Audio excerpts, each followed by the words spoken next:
Orol dengizi dunyodagi eng buyuk dengizlardan biri.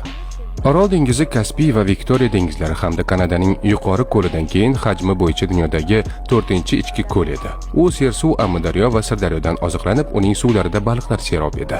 Ammo bor yo'g'i 50-yilda Orol dengizi suv sathining 90% va suv hajmining 97%ni yo'qotdi. Bu yer tarixidagi eng yirik antropogen ekologik halokat. Bari 50-yillarda aql bovar qilmas miqdorlarda paxta yetishtirish bo'yicha rejalardan boshlandi. Ittifoqchi mamlakatlarni paxta bilan ta'minlash uchun juda ko'p paxta kerak edi.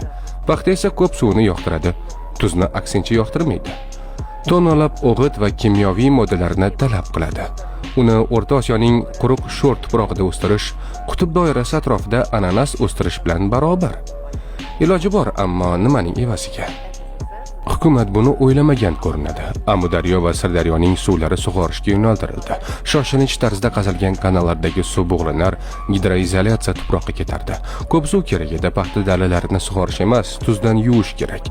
Dalalardagi suv o'lik zaxga sho'rxok hosil bo'lib, pastlikka yoki qaytib daryoning o'ziga oqardi. Oqim bo'ylab pastroqda yashovchilar shu suv bilan yana dalalarni sug'organlar. Natijada orolgacha tuz va kimyoviy moddalar aralashmasi yetib borardi.